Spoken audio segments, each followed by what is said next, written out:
Nap फाउंडेशनचे स्नेहसंमेलन ठाण्यामध्ये संपन्न. पालीवाल समाजातील मान्यवरांचा सन्मान. ठाणे शहरासह संपूर्ण भारतभर सामाजिक उपक्रम राबवणाऱ्या नॅप फाउंडेशनच्या वतीने उद्योग क्षेत्रामध्ये उल्लेखनीय कार्य करणाऱ्या देशभरातील पालीवाल समाजातील ज्येष्ठ उद्योजक, तरुण उद्योजकांचा सन्मान करण्यात आला. यावेळी नॅप फाउंडेशनच्या संस्थापक अध्यक्षा निकिता पालीवाल यांच्या दादी की पोटली मधून निर्मित झालेल्या एनिग्लो आयुर्वेदिक सौंदर्य प्रसाधन उत्पादनांचे मान्यवरांच्या हस्ते लॉन्चिंग करण्यात आले. कासारवडवली येथील महेश भवन येथे हा कार्यक्रम संपन्न झाला. तर या कार्यक्रमाला देशभरातून संस्थेचे प्रतिनिधी उपस्थित होते. या कार्यक्रमास प्रमुख अतिथी म्हणून आमदार संजय केळकर, नागपूर युवती अध्यक्ष भाजपाच्या डिम्पी बजाज, श्रीमती शर्मिला, श्री यशपाल राष्ट्रीय कार्यकारिणी सदस्य मोहन उमेश, श्री अलोकजी, श्रीमती सीमा, श्री दिनेशजी, श्रीमती अंजना, श्री राहुलजी इत्यादी मान्यवर येथे उपस्थित होते. ज्येष्ठ उद्योजक बाबूलाल यांना जीवनगौरव पुरस्काराने गौरवण्यात आले. नवउद्योजक पुरस्काराने राशी पालीवाल, चंदीगड गोपाल वर्धा, तर फतह नगरमधून जया, गुजरात भावनगर येथील मयूर भट्ट, दिल्लीतील भावना यांना मान्यवरांच्या हस्ते सन्मानित करण्यात आले. महिला सक्षमीकरणाच्या उद्देशाने महिलांना स्वयंरोजगार मिळावा म्हणून नॅप फाउंडेशनच्या माध्यमातून दादी की पोटली उपक्रमांतर्गत आयुर्वेदिक सौंदर्य प्रसाधनं बनवण्यात आली. त्याचं लॉन्चिंग आमदार संजय केळकर यांच्या हस्ते करण्यात आले. नॅप फाउंडेशन ही अशी एक संस्था आहे की नवीन एंटरप्रेन्युअरना प्रोत्साहन देणं आणि नवीन प्रॉडक्ट पण निर्माण करणं. आणि मी निकिता पालीवालजी ज्या नॅप फाउंडेशनच्या प्रमुख आहेत, त्यांचे पती याच्यामध्ये आहेत, त्यांचं अभिनंदन करीन की त्यांनी अतिशय छोटे छोटे वेगवेगळ्या कामासाठी प्रॉडक्ट, मग त्याच्यामध्ये कॉस्मेटिक्ससाठी आहे, काही आरोग्यदायी आहे, आणि हे प्रॉडक्ट जे आहेत त्याची निर्मिती केली आहे. आणि याचं मार्केटिंग जर झालं तर केवळ महाराष्ट्रात नाही तर देश आणि परदेशामध्ये देखील हे प्रॉडक्ट जातील अशा प्रकारच्या क्वालिटीचे प्रॉडक्ट नॅप फाउंडेशनने तयार केले. हे निश्चितपणे तरुण एंटरप्रेन्युअर्सना हे एक आदर्शवत आहे आणि हे स्तुत्य तर आहे परंतु अनुकरणीय पण आहे की आपल्या पायावर जर आपण उभे राहिलो तर निश्चितपणे पुढे मोठी झेप घेऊ शकतो. केवळ त्याच्याकरता तुम्हाला डेडिकेशन आणि डिटर्मिनेशन पाहिजे आणि हे नॅप फाउंडेशनच्या माध्यमातून ही मंडळी करताय ही अतिशय उल्लेखनीय बाब है. आज जो हमने नैप फाउंडेशन की तरफ से यहाँ जो प्रोडक्ट लॉन्च किए हैं ये टोटली 100% जड़ी बूटी से बने हुए भारतीय प्रोडक्ट है, जिसे मेरे नैप फाउंडेशन की लेडीज करती है, क्योंकि मेरे नैप फाउंडेशन का मेन उद्देश्य यही है रोजगार देना, और ये प्रोडक्ट के थ्रू मैं और भी रोजगार देना चाहती हूँ. अभी हमारे हरियाणा में और चंडीगढ़ में ही इसका हमने चालू किया है. बहुत जल्दी हम महाराष्ट्र में भी इसका चालू करेंगे. और ये पहला छोटा सा कदम है. जैसे और लोगों ने भी बोला है कि हमें सिर्फ सरकार पर नहीं डिपेंड रहना चाहिए, खुद भी कुछ करना चाहिए. जी देखिए, निकिता जी हमेशा बहुत अच्छा उत्कृष्ट कार्य करती रहती है समाज में, और नैप फाउंडेशन की ओर से आज एंटरप्रेन्योर्स को हम यहाँ पे अवार्ड्स भी देने जा रहे हैं और दिए गए होंगे. ऐसे सारे जब हम देखते हैं तो विकसित भारत जो हमारे माननीय प्रधानमंत्री जी का स्वप्न रहा है, उसमें मुझे ऐसा लगता है कि निकिता जी ने एक अपना बेबी स्टेप लिया है. आज वो खुद एक प्रोडक्ट लॉन्च कर रही है और खुद वो एंटरप्रेन्योर बन रहे हैं. तो ये कहीं ना कहीं विकसित भारत का जो हमारे यशस्वी प्रधानमंत्री जी ने सपना देखा है वो पूरा होते. जय श्री कृष्ण आप सबको. मैं उदयपुर के एक छोटे से टाउन से आई हूँ. मुझ में पता नहीं निकिता दीदी ने ऐसा क्या देखा कि मुझे इतना बड़ा प्लेटफॉर्म यहाँ पे बॉम्बे में आके दिया. मैं भी इसी फील्ड में सेमिनार ऑर्गेनाइजर हूँ अपने उदयपुर राजस्थान लेवल पे.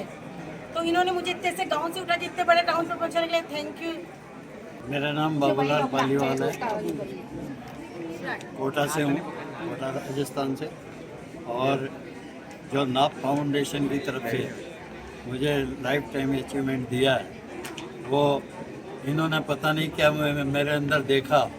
इतने बड़े समाज के अंदर एक में ही इनको ऐसा व्यक्ति मिला. वास्तव में देखा जाए तो मैं इस सम्मान के लायक नहीं था, लेकिन अब ये बच्चों की इच्छा है कि ये किस तरह से अवार्ड किस रूप में दे रहे हैं.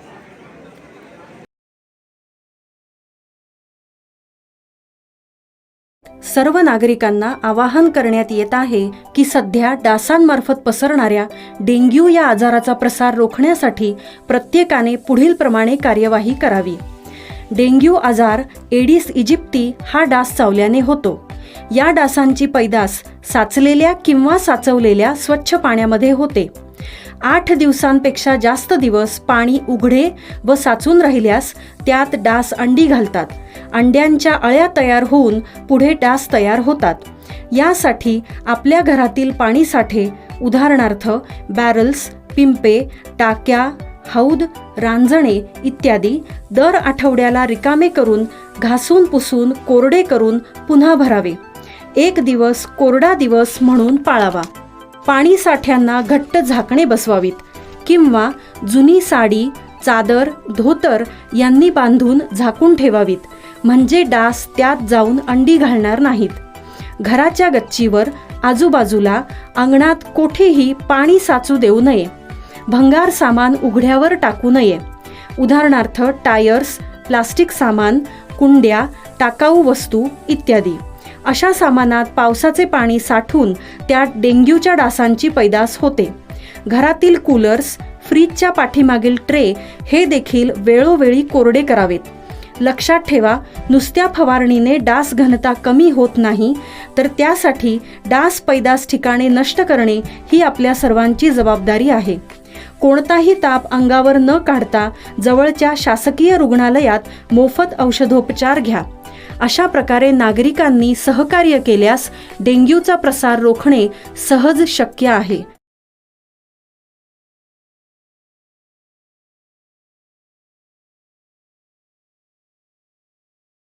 लोढा लक्झुरिया गृहसंकुलामध्ये जागतिक पर्यावरण दिन उत्साहात साजरा. जागतिक पर्यावरण दिनाचं औचित्य साधून लोढा लक्झुरिया या गृहसंकुलामध्ये निसर्ग परिचय व जैविक विविधता या विषयावरती एक विशेष जनजागृतीपर कार्यक्रमाचं आयोजन करण्यात आलं होतं. संकुलातीलच storytellers team go green असा पर्यावरणप्रेमी प्रामुख्याने महिलांच्या ग्रुपवरती व केअर फॉर नेचर फाउंडेशन ही संस्था यांच्या संयुक्त विद्यमाने करण्यात आला होता. प्रस्तुत कार्यक्रमामध्ये लहान मुले व स्त्री पुरुष यांचा मोठ्या प्रमाणामध्ये सहभाग दिसून आला. कार्यक्रमाचा प्रमुख उद्देश निसर्गाशी नाते जोडणे व कॉन्क्रीट जंगलाच्या बाहेर किती सुंदर निसर्ग आहे याची जाणीव सगळ्यांना करून देणे असा होता. यावेळी लोढा लक्झुरिया गृहसंकुलातील ज्येष्ठ पर्यावरणप्रेमी उल्हास कारले, केअर फॉर नेचर संस्थापक व उपाध्यक्ष सचिन टेमकर यांच्या मार्गदर्शनाखाली हा कार्यक्रम यशस्वीरित्या संपन्न झाला. सचिन टेमकर यांनी यांच्या सहज सुलभ शैलीत सर्वांशी संवाद साधून हवा शुद्ध करणारी झाडे घरातील कुंडीमध्ये लावा, तसेच परिसरात दिसणारे विविध पक्षी, त्यांचे वर्णन, निरनिराळ्या प्रजातींचे साप यांचं वर्णन करून सर्वांना योग्य माहिती दिली. मुलांचा सहभाग, उत्साह अतिशय उत्स्फूर्त होता. असे कार्यक्रम नेहमीच वरचेवर व्हावेत असं मत story tellers team go green याच्या संयोजिका सुरभी दास यांनी पत्रकारांशी बोलताना केले आहे. पर्यावरण दिनानिमित्त आमच्याकडे आज लोढा लक्झुरियामध्ये केअर नेचरच्या फाउंडेशनचे सचिन आले संदेश. त्याबद्दल आमच्या लोढा लक्झुरिया समुदाय जमा झालेला आहे आणि त्यांना पानं, फुलं, अरण्य, झाडं, वनस्पती, प्राणीमित्र, पक्षी, सर्प यांच्याबद्दल माहिती देण्यात आली आहे. त्याबद्दल सचिनचे आम्ही आभारी आहेत. आमच्या लोढा लक्झुरियामध्ये बऱ्याच लोकांना म्हणजे नॅचरचं लोकांना आवड आहे आणि आमच्या संपूर्ण परिसरात बऱ्याच वेळा रोपे लावण्याचे कार्यक्रम झाले, झाडे लावायचे कार्यक्रम पण झालेले आहेत. कारले साहेबांचं आम्हाला मार्गदर्शन खूप होते, कारण त्यांना पर्यावरणाचं खूप नॉलेज आहे. त्यामुळे त्यांनी पण आम्हाला पुष्कळ गायडन्स केले आणि बऱ्याचशाच आमच्या इकडे वनस्पतींची नवीन वनस्पती म्हणजे थोडक्यात जवळजवळ सर्वच वनस्पतींची झाडं लावण्यात आलेली आहेत. मी उल्हास कारले, केअर फॉर नेचर फाउंडेशनतर्फे आम्ही लोढा लक्झुरियामध्ये नेचर ओरिएंटेशनचा एक कार्यक्रम आयोजित केला आहे. त्यात माझे सहकारी सचिन टेमकर हे लोकांना पूर्णपणे माहिती देत आहेत कशा प्रकारे पर्यावरणाचं संतुलन आणि बायोडायव्हर्सिटी कशा प्रकारे राखली पाहिजे. त्यामध्ये सर्प, पक्षी आणि इंडोर प्लांट्स आणि निरनिराळ्या प्रकारच्या विविध केअर फॉर नेचरच्या अशा प्रकारांचं पूर्ण नॉलेज लोकांबरोबर शेअर केलं जाते आणि आबालवृद्धापासून लहान मुलापासून आबालवृद्धापर्यंत सगळ्यांना हे माहिती योग्य प्रकारे दिली जात आहे. नमस्कार, माझं नाव सचिन टेमकर आहे. मी केअर फॉर नेचर फाउंडेशनचा सदस्य आहे, मेंबर आहे.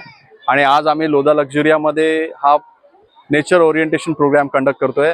खास करून मुलांसाठी. तुम्ही पाहू शकता मुलं इतकी जमली आहेत आपल्या इकडे आणि सगळे त्यांचे पॅरेंट्स पण आणि एवढे सगळे मेंबर्स, त्यांना हा कार्यक्रम पण आवडतो आहे. आणि या कार्यक्रमाचा उद्दिष्ट हाच आहे की पर्यावरणाचा दिवस, वर्ल्ड एन्व्हायरमेंट डे आत्ता नुकताच आपण साजरा केला आणि त्याचं थोडं एक्सटेन्शन म्हणून we are conducting this program, ज्याच्यामध्ये आम्ही थोडं नेचर ओरिएंटेशन प्रोग्राममध्ये मुलांना स्थानिक झाडांची, स्थानिक पक्ष्यांची, स्थानिक सापांची माहिती देतोय, जेणेकरून जो एक कनेक्ट आहे मुलांचा टुवर्ड्स नेचर आणि अवेयरनेस थोड़ा बिल्ट ऑन होईल. मैं अभी ये केयर फॉर नेचर प्रोग्राम से आया हूँ. ये प्रोग्राम बहुत अच्छे से समझाया गया है. हमारे अंकल जो इधर है बहुत अच्छे से समझाते हैं. ये प्रोग्राम डिफरेंट पक्षीज और सांपों के बारे में भी बात करता है. अभी हमें पता चला है कि महाराष्ट्र में पूरे इंडिया में सबसे वेनमस स्नेक, बहुत वेनमस सांप है, जिसका पैटर्न है एक येलो स्ट्राइप और एक काला स्ट्राइप. और एक और चीज पता चला गया है कि नॉन वेनमस स्नेक्स भी उसका पैटर्न लेते हैं ताकि प्रेडेटर्स और इंसान लोग उससे डरते हैं. 5 जून को था वर्ल्ड एनवायरनमेंट डे, लेकिन उस दिन क्योंकि वर्किंग डे था वी कुडंट ऑर्गेनाइज, ये कुछ कर नहीं पाए थे, इसलिए आज हम लोग ने सब बच्चों और उनके पेरेंट्स को यहाँ पे बुलाया एंड सचिन जी एंड कार्ले जी की मदद से ये प्रोग्राम ऑर्गेनाइज हो रहा है. इस साल का मोटो है our land our resources, we are the generation restoration. इसलिए हम लोग सबने मिलके सोचा कि छोटे बच्चों से शुरू किया जाए ये नोबल कॉज, एंड उनके मन में अगर ये भावना आएगी कि एनवायरनमेंट को बचाना है, नेचर की तरफ एक कदम उठाना है, तो उससे अच्छा और कुछ नहीं हो सकता है. Hello, my name is Mayana. I really like this program. It makes us learn about nature. So this program's topic was snakes and birds. Today on this program we learned many types of birds, like we learned types of birds and snakes. So one snake had black and yellow stripes, and then one bird was a red-breasted coppersmith. And I really like this program. It's so fun. Hello everyone, I like this program and it was a really grateful program. I learned about snakes and birds. Some snakes are non-venomous and some snakes are venomous. One snake was black and yellow stripes and one bird was black and white. And I like this program.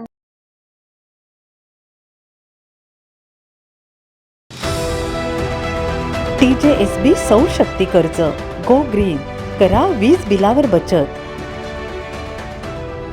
आकर्षक व्याजदर, 84 महिने परतफेड कालावधी, 80% loan, व्यावसायिक आणि उद्योजकांकरता सुद्धा. अधिक माहितीसाठी तुमच्या जवळच्या शाखेला भेट द्या किंवा संपर्क साधा. 1800-223-466 आणि 1800-266-3466.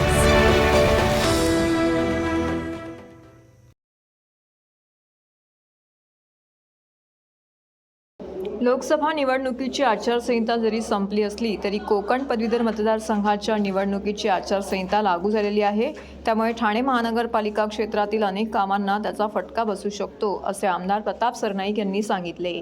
तसेच येत्या 2 महिन्यांमध्ये विधानसभा निवडणुकीची आचारसंहिता लागू होईल. परिणामी आचारसंहिता जरी असली तरी महत्त्वाच्या कामांना महापालिका प्रशासनाने प्राधान्य देऊन ती करूनच घ्यावी अशी मागणीही त्यांनी केली आहे. याकरिता सकाळी आमदार प्रताप सरनाईक यांनी ठाणे महानगरपालिका आयुक्त सौरभ राव यांची भेट घेतली.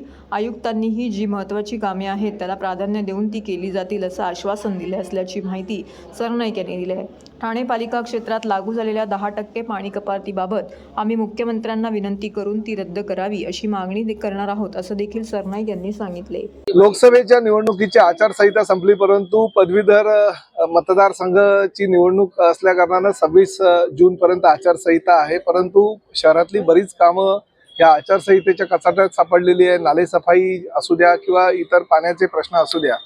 तर त्याचबरोबर मुख्यमंत्री एकनाथ शिंदे साहेबांनी माझ्या मतदारसंघामध्ये जो काही वेगवेगळ्या माध्यमांसाठी विकास निधी दिले होता ती कामं सुद्धा आता अडलेली आहे. आणि त्यामुळे मी आयुक्तांना विनंती करायला आलो की 26 जूनपर्यंत आचारसंहिता जरी असेल तरी तोपर्यंत महापालिका प्रशासनाच्या माध्यमातून विविध अधिकाऱ्यांकडे ज्या फायली पेंडिंग आहेत त्या फायलींना थोडंसं जर तुम्ही 26 जूनपर्यंत ती प्रक्रिया फास्ट केली तर ह्या 26 जून नंतर काही निविदा प्रक्रिया करायची आहे किंवा काही मंजुरी देऊन कार्यादेश द्यायचे, ती कामे लवकरात लवकर होऊ शकेल. कारण हे 2 महिन्याचाच कालावधी मिळणार आहे. मग परत विधानसभेचा आचारसंहिता लागण्याची शक्यता आहे आणि तत्पूर्वीच आम्हाला ह्या 2 महिन्याच्या काळामध्ये आम्ही जो 5 वर्षामध्ये विविध विकास प्रकल्प ह्या महापालिका हद्दीतील मतदारांसाठी राबवलेला आहे ते लोकांपर्यंत आम्हाला नेता येईल. त्या माध्यमातून एक बैठकीचं आयोजन केलं होतं आणि आयुक्तांनी आश्वासित केलेलं आहे की 26 जूनपर्यंत आचारसंहिता असेल तरी प्रशासकीय कामकाज कुठेही थांबणार नाही आणि त्या माध्यमातून आम्ही आचारसंहिता संपल्यानंतर जी काही प्रक्रिया आहे त्या आचारसंहितेमध्ये कुठेही बाधा येणार नाही अशा पद्धतीने पूर्ण करू. आणि मध्यंतरीच्या काळामध्ये म्हणजे जुलै आणि ऑगस्टमध्ये जेवढी कामं तुम्ही केलेली आहेत तेवढ्या सगळ्या कामांचं कार्यादेश देऊ, जेणेकरून माननीय मुख्यमंत्र्यांच्या हस्ते त्याचं लोकार्पण आणि भूमिपूजन आम्हाला करता येईल. अतिशय सकारात्मक प्रतिसाद आयुक्तांनी दिलेला आहे. खूप चांगल्या प्रकारचं काम इतर ठिकाणी त्यांनी केलेलं अशी त्यांची ख्याती आहे. मी पहिल्यांदाच त्यांना भेटलो, परंतु प्रशासकीय अधिकारी कसा असावा याचं ज्वलंत उदाहरण त्यांच्या माध्यमातून आज दिसलं आणि निश्चितपणे जो काही निधी राज्य शासनाच्या माध्यमातून केंद्र शासनाच्या माध्यमातून माझ्या मतदारसंघासाठी आलेला आहे त्या निधीचा विनियोग योग्य प्रकारे करून लोकार्पण आणि भूमिपूजन कसं लवकरात लवकर करता येईल त्यासाठी मी प्राधान्य दिलेलं आहे. ठाणे पोलीस स्कूलच्या मनमानी कारभारामुळे विद्यार्थ्यांना अडचणींचा सामना करावा लागत आहे. फी भरण्यासाठी दिलेल्या मुदतीच्या 2 दिवस आधी शाळेच्या पहिल्याच दिवशी विद्यार्थ्यांना बाहेर काढण्याचा प्रकार घडला आहे. जवळपास 100हून अधिक विद्यार्थी यामध्ये भरडले गेले आहेत. शाळेने दिलेल्या ॲपमध्ये फी भरण्याची अंतिम तारीख 12 तारीख असताना विद्यार्थ्यांना आज शाळेतून बाहेर काढण्यात आले. सकाळी शाळेत आलेल्या विद्यार्थ्यांना काही वेळातच त्यांच्या पालकांना शाळेतून फोन गेला आणि तुमच्या पाल्याची फी भरली नसल्याने त्यांना शाळेतून घेऊन जाण्याचा निरोप देण्यात आला. त्यामुळे पालकांनी शाळेभोवती गरडा घातला होता, परंतु शाळेच्या मुख्याध्यापिका तसेच व्यवस्थापक यावरती कोणतीही भाष्य करण्यास तयार नव्हते. या घटनेमुळे पालक आणि विद्यार्थी अतिशय नाराज आहेत. पालकांच्या मते फी भरण्यासाठी अजून 2 दिवस असताना विद्यार्थ्यांना बाहेर काढणं अन्यायकारक आहे. ही घटना अत्यंत गंभीर असून शाळेच्या प्रशासनाच्या मनमानी कारभाराचा या ठिकाणी निषेध व्यक्त करण्यात आला. युवा सेना कार्याध्यक्ष पूर्वेश सरनाईक यांनी यावरती तीव्र प्रतिक्रिया दिली आहे. त्यांनी मंत्री दीपक केसरकर यांच्या प्रिन्सिपलच्या राजीनाम्याची मागणी केली आहे. सरनाईक यांच्या मते शाळेच्या व्यवस्थापकांचा हा निर्णय पूर्णतः चुकीचा असून विद्यार्थ्यांच्या भवितव्याशी खेळ करण्याचा प्रकार आहे. या प्रकरणी मंत्री दीपक केसरकर यांनी तातडीने कारवाई करून शाळेच्या मुख्याध्यापकाला निलंबित करण्याची मागणी केली आहे. पालक आणि विद्यार्थी यांच्या या समस्येला न्याय मिळवून देण्यासाठी युवा सेना कार्याध्यक्ष सरनाईक यांनी पुढाकार घेतला आहे. ठाणे पोलीस स्कूलच्या प्रशासनाच्या मनमानी कारभारामुळे विद्यार्थी आणि पालकांमध्ये संतापाची लाट पसरली आहे. आज ठाणे येथील ठाणे पोलीस स्कूल जे आहे त्या ठिकाणी एकूण 112 विद्यार्थ्यांना शाळेमध्ये प्रवेश हे नाकारलं होतं. आज या शाळेच्या ज्या प्रिन्सिपल आहेत अलेक्झांडर विक्टिस असं त्यांचं नाव आहे, त्यांच्याशी आम्ही चर्चा केली की या 112 विद्यार्थ्यांना आपण कशासाठी बाहेर बसवलं होतं. तर त्यांचं असं म्हणणं आहे की या विद्यार्थ्यांनी त्यांची फी भरली नव्हती, त्यामुळे आज त्यांना आम्ही बाहेर बसवलेलं आहे. तर मी त्यांना विचारलं की तुमच्या शाळेच्या ज्या ॲपमध्ये ह्या ॲपमध्ये आपण पाहू शकता ड्यू डेट ही 12 जून दाखवलेली आहे. तर त्यांचं असं म्हणणं आहे की जरी 12 तारीख असेल तरी आजपासूनच आम्ही ही कारवाई सुरू केलेली आहे. मी कुठेतरी विद्यार्थ्यांना ह्या फीच्या माध्यमातून त्रास देण्याचं जे काम आज या शाळेच्या आणि त्यांच्या मॅनेजमेंटने केलेलं आहे त्याचा पूर्णपणे विरोध करत आहे. युवा सेनेच्या माध्यमातून आज आपल्या सगळ्या मीडियाच्या जे मीडियाचे आमचे प्रतिनिधी आहेत त्यांचा मनापासून आभार व्यक्त करतो की त्यांनी जे व्हिडिओ काढले त्या व्हिडिओमुळे आज खरं तर या 112 विद्यार्थ्यांना प्रवेश तरी मिळालेला आहे. मी आपल्याला एवढंच सांगू इच्छितो की आज या 112 विद्यार्थ्यांवर अन्याय होणार नाही यासाठी युवा सेना या ठिकाणी आलेली आहे. माझी आता एकच महिन्याची फी आहे. मी म्हणजे दर महिन्याला फी भरते. आता या महिन्याची एक फी आणि एक टर्म फी अशी मी दर महिन्याच्या 10 तारखेला भरते. पण यांनी ॲपवरती दिलेलं आहे की 1 ते 12 तारीख आणि शाळेतून यापूर्वी पण मेसेज आलेला की तुम्ही आता व्हॉट्सअप वगैरे काही यूज करायचं नाही, जे काय मेसेजेस असतील ते तुम्ही सगळे केमू ॲपवर पाहायचे. तर केमू ॲपवरती 1 ते 12 तारीख आहे. तर मी आज 10 तारीख म्हणून आज माझी सॅलरी झाल्यानंतर मी फी भरणार होती, पण या लोकांनी आज शाळेचा पहिला दिवस असून मुलांना सगळ्यांना असं बाहेर बसवलं, खाली बसवलं होतं असेंब्ली एरियामध्ये मांडी घालून खाली. मी वैभवी बांदेकर, माझं दोन पोरं इकडे शिकतात आहे, 9वीला आणि 6वीला.